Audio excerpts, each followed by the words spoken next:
آج ہم بتائیں گے آپ کو حضرت الیاس علیہ السلام کا واقعہ۔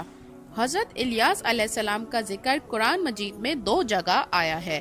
آپ کا سلسلہ نسب حضرت ہارون علیہ السلام سے ملتا ہے۔ آپ علیہ السلام کے سپرد بنی اسرائیل کے ذمہ بنی اسرائیل کی دعوت و تبلیغ کا کام سونپا گیا تھا۔ یہ وہ دور تھا جب بنی اسرائیل اور ان کا بادشاہ اخیب اور اس کی بیوی ایزبل نامی ایک بت کے پرستار تھے۔ آپ علیہ السلام کے زیر سرپرستی حضرت عیسیٰ علیہ السلام رہے، جو آپ علیہ السلام کے بعد نبی مبعوث ہوئے۔ حضرت الیاس علیہ السلام اردن کے علاقے جلاد میں پیدا ہوئے۔ اس وقت اسرائیل کے ملک میں جو بادشاہ حکمران تھا، بائبل میں اس کا ذکر اخیب ہے۔ اس کی بیوی ایزبل بال نامی بت کی پرستار تھی۔ یہ بت 20 گز لمبا تھا اور اس کے 4 منہ تھے۔ بادشاہ کی بیوی نے بت کے نام پر ایک بڑی قربانگاہ تعمیر کر کے بنی اسرائیل کو بت پرستی کے راستے پر لگا دیا تھا۔ حضرت الیاس علیہ السلام کو اللہ تعالیٰ کی طرف سے حکم ہوا کہ وہ اس خطے میں جا کر توحید کی تعلیم دیں اور بنی اسرائیلیوں کو بت پرستی سے روکیں۔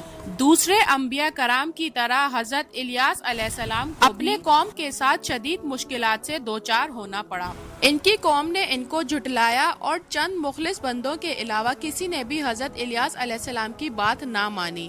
قرآن مجید میں اللہ تعالیٰ کا ارشاد ہے کہ بے شک الیاس بھی پیغمبروں میں سے تھے۔ جب انہوں نے اپنی قوم سے کہا کہ کیا تم اللہ سے نہیں ڈرتے، کہا تم بال نامی بت کو پوجتے ہو اور اس چھوڑ بیٹھے ہو جو سب سے بہتر پیدا کرنے والا ہے، وہ معبود تمہارا اور تمہارے باپ دادوں کا بھی ہے۔ بس انہوں نے اس کی تکذیب کی، یعنی وہ گرفتار کر کے حاضر کیے جائیں گے، مگر جو اللہ کے برگزیدہ بندے تھے، اور ہم نے پیچھے آنے والوں کو الیاس کے لیے یہ بات رہنے دی کہ الیاس پر سلام ہو۔ بے شک اللہ نیکوکاروں کو ایسے ہی صلہ دیا کرتے ہیں۔ اس میں کوئی شک نہیں کہ الیاس ہمارے ایماندار بندوں میں سے تھا۔ حضرت الیاس علیہ السلام نے بنی اسرائیل کے بادشاہ اخیب اور ان کی رعایا کو بت پرستی سے روک کر توحید کی دعوت دی، مگر 1-2 افراد کے سوا کسی نے آپ کی بات نہ مانی، بلکہ آپ کو طرح طرح سے پریشان کرنے کی کوشش کری، یہاں تک کہ بادشاہ اخیب اور ان کی بیوی ایزبل نے آپ کو شہید کرنے کا منصوبہ بنا لیا۔ آپ نے غار میں پناہ لی اور عرصہ دراز سے وہاں مقیم رہے۔ اس کے بعد آپ نے دعا فرمائی کہ اسرائیلی لوگ قحط سالی کا شکار ہو جائیں، تاکہ آپ علیہ السلام ان کی قحط سالی کو دور کرنے کے لیے معجزات دکھائیں تو شاید وہ ایمان لے آئیں۔ چنانچہ انہیں شدید قحط سالی میں مبتلا کر دیا گیا۔ 3 سال تک بارش نہ ہوئی۔ اس کے بعد اللہ تعالیٰ کے حکم سے اخیب سے ملے اور ان سے کہا کہ یہ عذاب اللہ کی طرف سے ہے، اللہ تعالیٰ کی نافرمانی کی وجہ سے آیا ہے۔ اگر تم ابھی بھی باز آ جاؤ تو یہ عذاب دور ہو سکتا ہے۔ میری سچائی کا امتحان بھی یہ بہترین موقع ہے۔ حضرت الیاس علیہ السلام نے بادشاہ سے مزید ارشاد فرمایا کہ تم کہتے ہو کہ اسرائیل میں تمہارا معبود بلکہ 450 نبی ہیں۔ تم ایک دن ان سب کو میرے سامنے جمع کر لو، وہ بال کے نام پر قربانی پیش کریں اور میں اللہ کے نام پر قربانی پیش کروں گا۔ جس کی قربانی کو آسمانی آگ کھا کر بھسم کر دے گی، اس کا دین سچا ہوگا۔ اس تجویز کو سب نے بخوبی مان لیا۔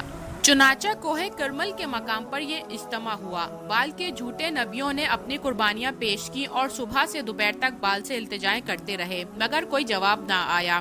اس کے بعد حضرت الیاس علیہ السلام نے اپنی قربانی پیش کی۔ اس پر آسمان سے آگ نازل ہوئی اور اس نے آپ علیہ السلام کی قربانی کو بھسم کر دیا۔ یہ دیکھ کے بہت سے لوگ سجدے میں گر گئے اور ان پر حق واضح ہو گیا، لیکن بال کے جھوٹے نبی اب بھی نہ مانے۔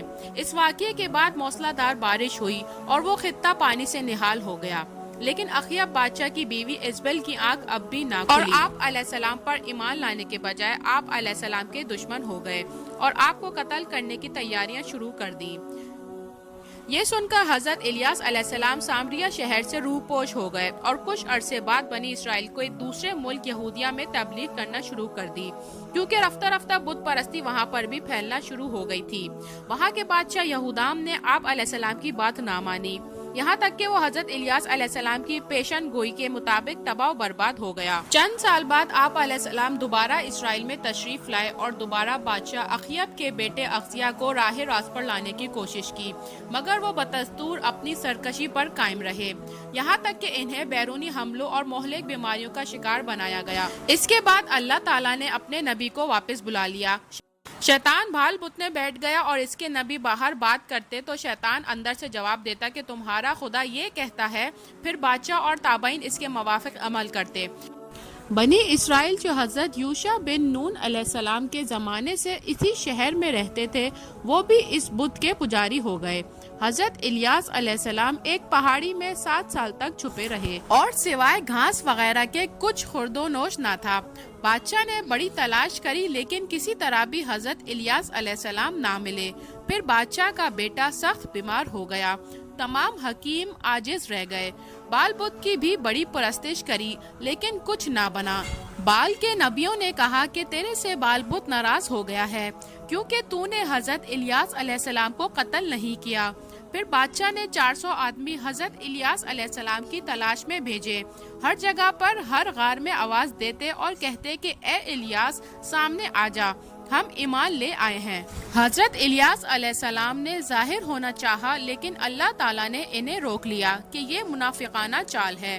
حضرت الیاس علیہ السلام نے دعا کی کہ یا اللہ اگر یہ لوگ سچے ہیں تو مجھے تو ان پر ظاہر کر، اور اگر یہ جھوٹے ہیں تو ان پر آگ برسا دے۔ چنانچہ آسمان کی طرف سے آگ آئی اور سب جل گئے۔ جب بادشاہ کو خبر ملی تو 50 آدمی اور بھیجے اور ان کے ساتھ بھی وہی معاملہ ہوا۔ پھر بادشاہ کو شدید غصہ آیا لیکن بیٹے کی سخت بیماری کی وجہ سے نہیں جا سکا۔ آخر بادشاہ ایک مومن آدمی کو ایک بہت بڑا لشکر دے کر بھیجا۔ اس مومن نے حضرت الیاس علیہ السلام کو آواز دی تو حضرت الیاس علیہ السلام اس کے شہر میں آئے، لیکن اس وقت تک بادشاہ کا بیٹا شدید بیماری کی وجہ سے ہلاک ہو گیا تھا۔ بادشاہ اس غم میں تھا کہ حضرت الیاس علیہ السلام پھر چلے گئے۔ بادشاہ نے لشکر کے کمانڈر سے حضرت الیاس علیہ السلام کے بارے میں دریافت کیا۔ اس مومن نے کہا کہ میں بھی آپ کے لڑکے کے غم میں مبتلا تھا، مجھے نہیں پتا کہ وہ کہاں چلے گئے۔ بڑی مصیبتیں گزارنے کے بعد حضرت الیاس علیہ السلام ایک عورت کے گھر رہے۔ اس کا جوان بیٹا بیمار تھا۔ حضرت الیاس علیہ السلام نے دعا کی تو وہ ٹھیک ہو گیا۔ اخیب اور اس کی بیوی اللہ کے عذاب میں گرفتار ہو گئے اور بہت بری موت مرے۔ بنی اسرائیل وہ قوم ہے جس کی طرف سب سے زیادہ پیغمبر بھیجے گئے، لیکن یہ ایک اڑیل قوم تھی۔ یہ کسی نبی کو نہیں مانتی تھی، ہمیشہ سرکش رہی، اللہ تعالیٰ کے عذاب کی مستحق رہی۔ حضرت الیاس علیہ السلام کی وفات کو لے کر مختلف علماء میں اختلاف پایا جاتا ہے۔ کچھ علماء کا کہنا ہے کہ آپ علیہ السلام اچانک غائب ہو گئے، کسی کو علم نہیں کہ آپ کہاں گئے، آپ کی وفات کیسے ہوئی اور آپ کہاں دفن۔ لیکن کچھ علماء کرام کا کہنا ہے کہ آپ علیہ السلام کو اللہ نے آسمان میں اٹھا لیا ہے۔ کچھ علماء کرام کا کہنا ہے کہ آپ علیہ السلام حضرت خضر کی طرح دنیا میں زندہ ہیں، باقی اللہ ہی بہتر جانتا ہے۔ ویڈیو پسند آئی تو اس کو لائک اور سبسکرائب ضرور کیجیے گا۔